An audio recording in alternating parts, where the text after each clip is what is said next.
Saudara-saudaraku yang terkasih, selamat berjumpa di Renungan Harian di channel Katolik kita.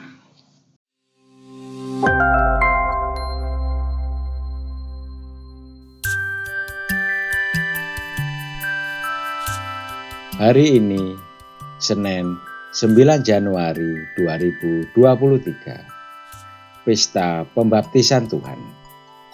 Bacaan diambil dari Injil Matius bab 3 ayat 13 sampai dengan ayat 17. Ketika Yohanes membaptis di Sungai Yordan, datanglah Yesus dari Galilea ke sana untuk dibaptis olehnya. Tetapi Yohanes mencegah dia, katanya, "Akulah yang perlu dibaptis olehmu, dan engkau yang datang kepadaku." Lalu Yesus menjawab, katanya kepadanya, "Biarlah hal itu terjadi, karena demikianlah sepatutnya kita menggenapkan seluruh kehendak Allah." Dan Yohanes pun menurutinya. Sesudah dibaptis, Yesus segera keluar dari air. Dan pada waktu itu juga langit terbuka, dan ia melihat Roh Allah seperti burung merpati turun ke atasnya. Lalu terdengarlah suara dari surga yang mengatakan, "Inilah anakku yang kukasihi, kepadanya aku berkenan." Demikianlah sabda Tuhan. Terpujilah Kristus. Saudara-saudariku yang terkasih, hari ini kita merayakan pesta pembaptisan Tuhan.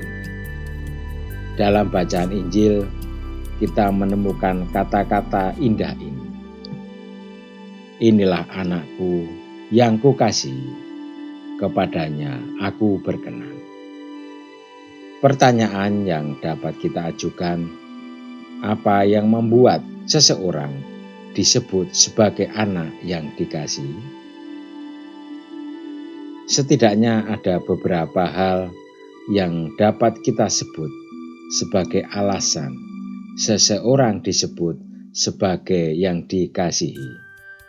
Pertama, dia adalah anak kandung. Meskipun tidak berarti bahwa kalau bukan anak kandung, lantas kurang dikasihi. Kedua, tidak nakal atau bandel, dalam arti senang mendengar nasihat orang tua dan setia melaksanakannya. Ketiga, berbakat dan berprestasi. Biasanya ibu-ibu bahkan bapak-bapak sangat senang menceritakan anaknya yang berprestasi di kelas, yang sering menjadi utusan sekolah dalam suatu ajang kompetisi, dan sering pula mendapat penghargaan atau piala. Keempat, santun, ramah, mudah akrab dengan siapa saja, sehingga disenangi oleh siapapun. Kelima, rajin dalam banyak hal, sehingga bisa dengan mudah membantu orang yang membutuhkan bantuan. Keenam, ia seorang yang saleh, rajin berdoa, dekat dengan Tuhan.